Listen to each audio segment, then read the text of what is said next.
Néné, mais quel gros cœur et surtout quelle solitude. Néné était au cœur de ces derniers épisodes avec son mariage qui aurait dû être un jour de joie mais qui se révèle rempli de solitude et de tension.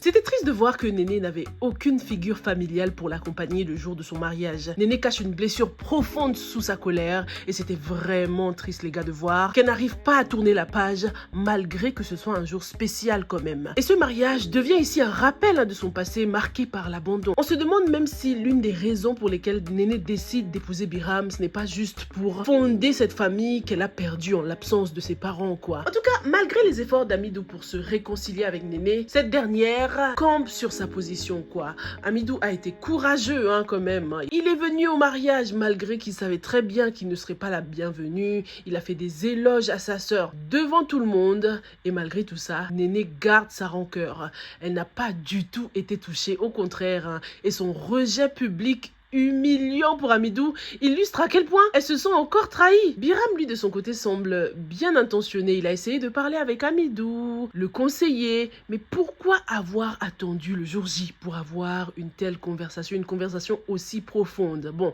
après, on a vu qu'il avait tenté, il avait essayé quand ils étaient dans le magasin Falilou Couture. Mais je trouve qu'il aurait pu encore plus insister. Biram, il a ce petit côté bluffeur là, on dirait qu'il fait les choses juste histoire de... Mais que s'il n'y a pas son intérêt derrière, il s'en fout un peu quoi. Ce qui est choquant en plus avec Biram, c'est que non seulement il ne connaît pas vraiment sa future femme, parce que c'est le jour du mariage qu'il essaie de découvrir les liens de parenté avec Amidou et tout ça, mais en plus il ment à Néné, il lui a menti concernant le travail, il lui a raconté une histoire à dormir, tout ça, c'est vrai que c'était des mythos. Mais ce n'est pas le seul qui ment dans l'histoire. Néné également cache son passé de Sugar Baby, il faut pas qu'on l'oublie. Donc tous ces non-dits posent une question essentielle. Est-ce qu'on peut bâtir une relation durable sur des mensonges? C'est quoi ce mariage basé sur des mensonges, les gars? Pour le moment, en tout cas, Biram et Amidou s'entendent plutôt bien. En plus, ils ont un petit côté complémentaire, surtout lorsqu'on voit comment ils étaient habillés en blanc et noir, des couleurs qui sont complémentaires. Mais les choses risquent évidemment de changer lorsque Biram va découvrir qu'Amidou a épousé son ex. Donc, je me dis qu'au lieu d'encourager être dans la réconciliation entre Amidou et Néné, au lieu de continuer à encourager Amidou à se réconcilier, Biram va plutôt essayer de les éloigner par vengeance. Concernant Amidou et Aïcha et ce mariage forcé là, Amidou est en train d'apprendre un peu trop tard que l'amour ne se commande pas. Il a voulu forcer le mariage avec Aïcha en pensant qu'elle finirait par tomber amoureuse avec le temps, mais c'est pas comme ça que ça marche et je trouve ça très grave même. D'ailleurs, j'ai lu un commentaire qui disait que c'était choquant. Il y a quelqu'un qui était choqué par la réaction de Sekou, le père de Yerim, lorsque Amidou lui apprend qu'il a épousé Aïcha en cachette. Les deux hommes étaient là en train de rigoler alors que c'est très grave de faire ce genre de choses sans le consentement de la personne que tu veux épouser quoi. Aïcha est brisée en ce moment par tout ce qu'elle a vécu et ce mariage ne fait qu'empirer les choses. Elle est devenue non seulement aigrie mais complètement diabolique, surtout lorsqu'elle tente de mettre fin au jour d'Amidou comme ça. Lorsqu'elle le regarde, il n'y a que la haine qui prend le dessus en fait. Aïcha est incapable de s'épanouir dans une relation en ce moment, mais malgré tout, je trouve qu'elle reste quand même digne, juste pour honorer ses parents, encore une fois. Ses parents qui continuent d'être à côté de la plaque, complètement à côté de la plaque en ce qui concerne les sentiments de leur fille unique. Le point positif dans cette histoire, c'est qu'Amidou commence à reconnaître qu'il a mal agi et il fait énormément d'efforts. On voit qu'il fait le petit déjeuner au réveil, il essaye d'offrir des cadeaux, il culpabilise. On sait qu'ils sont faits l'un pour l'autre, ces deux-là. On sait qu'ils sont compatibles, mais les débuts sont tellement catastrophiques qu'on a du mal à imaginer une bonne suite pour eux quoi. Et c'est dommage parce qu'on aimait vraiment beaucoup Amidou qui nous déçoit en ce moment. Parlons du triangle amoureux déséquilibré là, Yerim, Lika et Safiatou. La tentative de Kadia, la mère de Yerim, pour éloigner Lika, c'est un échec total. Au contraire, l'amour entre Yerim et Lika ne fait que se renforcer depuis l'arrivée de Safiatou. Et Safiatou, la manipulatrice, elle arrive donc avec Abi, la fille, la soi-disant fille de Yerim, qu'elle utilise comme levier émotionnel pour essayer de garder Yerim sous contrôle. Mais ça ne fonctionne pas. Yerim n'a Dieu que pour Lika et Safiatou rampe pour avoir un peu de son attention. Ça nous renvoie d'ailleurs à cette photo où elle le tient alors que lui ne la regarde même pas, ne lui accorde même pas son temps. Mais concernant Abi, la fille de Yerim, on a des gros doutes après cet épisode. À cause de 3 choses. Premièrement, l'employé de Kadia qui était dans la voiture avec Safia a eu un sourire qui m'a intriguée. Je me suis tout de suite demandé, est-ce que ce ne serait pas lui le père? Parce que cet acteur, on le connaît déjà dans d'autres séries. Je pense qu'il n'est pas là par hasard et qu'il va jouer, voilà, il aura d'autres répliques. Donc, est-ce que vous pensez que cet employé pourrait être le véritable père de Abby? Deuxièmement, la bonne nous dévoile que Yerim n'a jamais cru que Abby était sa fille.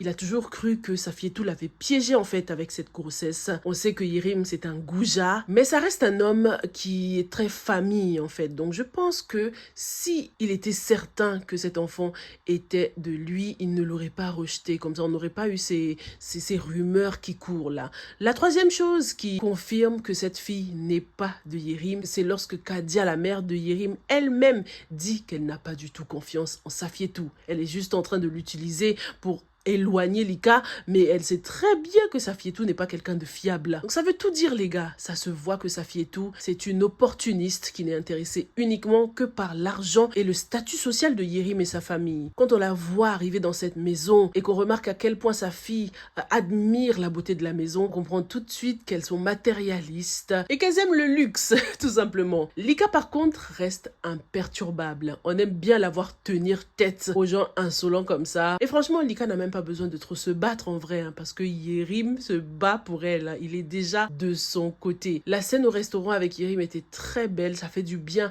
de les voir déposer les armes comme ça, avoir autant de complicité pendant un moment. On oublierait presque que leur relation est basée sur un contrat. Par contre, Yerim garde toujours ce côté possessif, il n'a aucune intention de laisser partir Lika. Et c'est triste parce que du coup, Lika n'a même pas pu participer au mariage de sa meilleure amie. Je trouve que ça lui aurait fait du bien à Néné de voir un visage, voilà, familier. Et d'ailleurs, j'ai trouvé ça curieux que malgré son interdiction de sortir ou de voir ses copines, Lika ait quand même eu l'occasion de sortir avec ses copines pour tester la robe de Néné. Mais bon, on va dire que c'est Yerim qui lui a donné cette autorisation de sortir.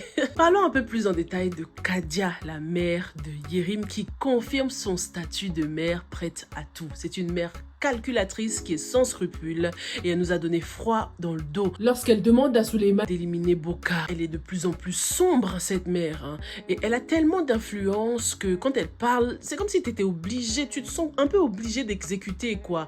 On voit que ses propos travaillent l'esprit de Souleyman. Est-ce qu'il est aussi influençable? Est-ce qu'il va vraiment passer à l'acte? En tout cas, s'il pense que Bokar va se laisser faire, il se met le doigt dans l'œil.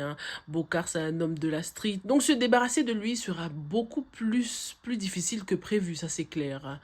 Un autre moment où Kadia nous rappelle qu'elle n'est pas une femme à sous-estimer, c'est lorsqu'elle débarque pendant le tête-à-tête entre son mari Sekou et Amina. Non mais Amina aussi, elle a trop cru qu'elle pouvait profiter du mari des gens, profiter de l'argent de quelqu'un d'autre. Ça se voit qu'elle n'avait encore jamais rencontré Kadia. Kadia pourrait écraser Amina en un claquement de doigts. Kadia est prête à tout pour protéger sa famille, sa lignée, et elle nous le prouve dans ces épisodes. Elle est prête à tout, quitte à briser des vies sur son passage. Donc Amina doit vraiment faire attention. On verra comment son rôle va se développer. Je n'ai pas beaucoup d'espoir pour elle, là. J'ai peur pour son avenir. Est-ce que ce ne sera pas un personnage en trop maintenant que Néné va s'installer avec Biram? C'est une femme mariée maintenant, donc il y aura ce conflit entre les 4 personnages, Néné, Biram, Amidou, Aïcha. Amina ne sera-t-elle pas de trop? J'ai hâte de découvrir ça en tout cas. L'histoire entre Assia et Bokar devient de plus en plus compliquée. Assia découvre que la femme qu'elle avait renversée par accident est bien l'ex de Bokar. La mère de Bokar lui a montré la photo. Donc ça y est, ça confirme ce que Assia redoutait. Et maintenant qu'elle sait, ça va être de plus en plus difficile pour elle de garder ce secret. On l'imagine. En plus, en cachant cette vérité, elle s'enfonce encore plus dans le mensonge et elle risque non seulement de perdre la confiance de Bokar, mais aussi de se retrouver dans une situation où la vérité va éclater d'une manière brutale. On sait très bien comment ça se passe dans les cas comme ça. Malgré tout, j'ai quand même apprécié le fait qu'Assia prenne l'initiative de se rendre chez Bokar, de se présenter à la maman, de découvrir l'univers de l'environnement de Bokar. C'était très mature de sa part et ça prouve qu'elle ne compte pas du tout le lâcher, son Bokar. Bokar. Elle est prête à faire des efforts pour s'intégrer dans son monde, même si leur différence de classe sociale est flagrante. Mais par contre, la mère de Bokar a vu la réaction d'Assia. Est-ce que ça va lui mettre la puce à l'oreille, les gars? Peut-être qu'elle va commencer à se poser des questions. On connaît ce genre de maman-là. Elles ont un espèce de sixième sens. Donc, est-ce que c'est cette mère qui va découvrir la vérité? En tout cas, cet épisode nous montre bien le poids des secrets dans les relations. Assia et Bokar ne sont pas les seuls à vivre sous l'ombre des secrets. On a Néné et Biram aussi, et Aïcha et Amidou. Donc, on voit bien comment les non-dits peuvent détruire des relations avant même qu'elles n'aient une chance de se construire, quoi. Assia prend un énorme risque en cachant cet accident. Mais on comprend aussi que c'est parce qu'elle aime profondément Bokar et elle veut surtout préserver leur relation. Assia a fait une bonne impression auprès de la mère de Bokar, mais combien de temps avant que cette façade ne s'effondre? Assia et Bokar, comme d'autres couples de la série, vont devoir tôt ou tard affronter des vérités cachées. Néné aura certainement besoin de la présence de son frère lorsqu'elle va découvrir le vrai visage de Biram. Biram le menteur là. Merci beaucoup d'avoir regardé cette analyse jusqu'au bout et on se retrouve dans la prochaine. Stay safe and stay blessed. Bye.